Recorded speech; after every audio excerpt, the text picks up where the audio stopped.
Essa semana saiu também uma reportagem na Veja, no sentido de que Bolsonaro chamou uma reunião ministerial, segundo esse furo da Veja aí, basicamente com o seguinte intuito, de reunir ali apoiadores e fazer uma campanha anti-eleições, anti-urna eletrônica, a fim de instigar militares, apoiadores, setores políticos, no sentido também de procurar se resguardar para uma eventual derrota, o que ele vem fazendo há muito tempo. E isso dialoga com o que eu estou falando até então, galera. Como é que foi essa reunião? O deputado do PL do Paraná, tá? Felipe Barreto, é isso? Não, Felipe Barros, desculpa, eu anoto aqui, mas a minha letra fica tão ruim que às vezes depois eu não consigo entender. Então, o deputado Felipe Barros, tá, do PL do Paraná, foi chamado, é o mesmo cara lá que tinha feito o projeto de voto impresso que foi derrubado no Congresso, né? Então esse cara foi para lá com um monte de papel, etc, segundo o que a própria Veja relata ali, insistindo na mentira da fraude eleitoral, dos hackers nas urnas eletrônicas. Então fez um longo discurso nesse sentido aí, né? Discurso que depois vai ser reiterado pelo ministro da Defesa, o general Paulo Sérgio de Oliveira, que se junta aí aos já golpistas de primeira linha, Braga Neto e general Heleno. E ali nós tivemos de 2 a 3 horas, mais ou menos, segundo o que saiu na Veja, de militares, ministros, políticos, atacando diretamente o TSE, os ministros do Supremo responsáveis pelas eleições e as urnas, com mentiras antigas, né? Falando das urnas não serem auditáveis, o que é mentira, né? Falando da fraude nas eleições da Dilma Rousseff, que é mentira, e um monte de outras coisas absurdas, como a necessidade dos militares auditarem as eleições. Sabe que eles querem que os militares vão lá, liguem os seus computadores nos computadores do TSE nas eleições, é isso? Para que eles mesmos possam fraudar os computadores? É isso que eles querem? Porque as nossas urnas já são auditáveis, como eu já expliquei aqui 1 milhão de vezes. Então reparem, isso reforça algo que eu venho dizendo já há algum tempo. São as Forças Armadas, no seu conjunto, não são, mas ao mesmo tempo são. Por que eu digo não são? Não são porque são os setores mais ligados ao governo do Bolsonaro. Porque esse governo Bolsonaro é um governo militar, tocado por militares, com possivelmente muitos escândalos de corrupção, um fracasso total. É um fracasso militar.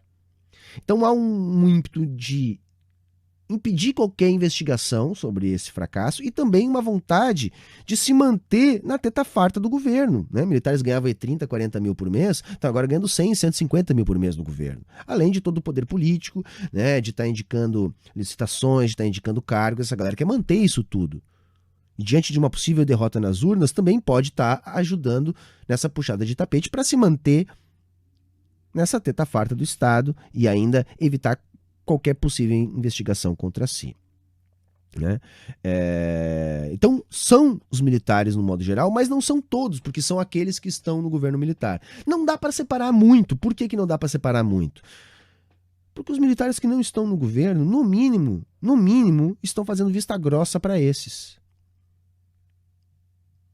Então nós temos algo complicado aí pela frente.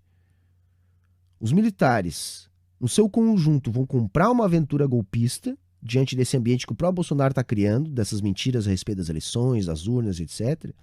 Será suficiente ou não? Aquilo que nós vimos lá no 7 de setembro é a verdadeira força do Bolsonaro e esses militares querem apenas boa vida e salários gordos e não serem incomodados. E isso já estaria garantido com a volta do Lula e eles não vão se dispor a uma ruptura de carregar consigo depois toda a amargura frente à opinião pública por causa do seu fracasso.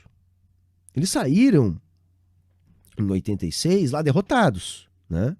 Derrotados, né? O Brasil em frangalhos, superinflação, desemprego, país quebrado. Obra dos governos militares. Vão querer sair assim de novo, depois de mais uma vez corromperem o processo democrático, porque por mais que eles sustentem uma mentira agora, né, de imediato, como eles fizeram lá em 64, a gente sabe que com o passar do tempo fica impossível de sustentar essa mentira e no futuro distante vai ficar esclarecido que não foi. Mesmo que não mude o passado, mesmo que não julgue ninguém, mesmo que os envolvidos no golpe não sejam culpabilizados, pelo menos a história é recontada a partir das pesquisas, a partir de todo o trabalho sério de reconstrução historiográfica. Vão querer comprar isso ou não? Então tem muitos fatores que estão em jogo.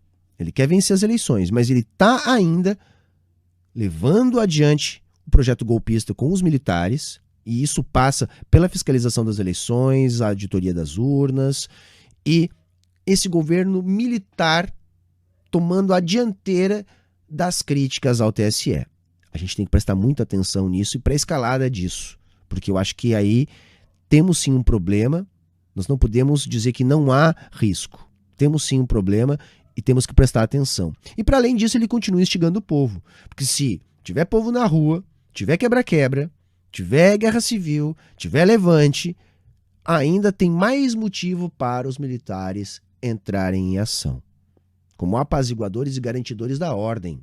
Então, se ele derruba a ordem, mais um motivo para que haja a garantia da ordem por parte dos militares. E talvez seja a senha que os militares querem para conseguir a virada de tabuleiro.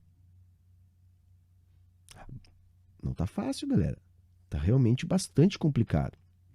Então, atenção, articulação. Vitória contundente resolve? Afasta o perigo? Não, mas ajuda. Ajuda sim, ajuda. Uma vitória esmagadora nas urnas, né? Intimida, dificulta. É grande coisa? Talvez não seja grande coisa. Uma pequena coisa? Que seja, é uma pequena coisa. Até para que a burguesia também comece a pular fora, até para que agentes internacionais não chancelem, para que os militares e os bolsonaristas fanáticos fiquem isolados. É importante. É muito importante sim uma vitória no primeiro turno contundente, mas não resolve. Não afasta a ameaça. Longe disso.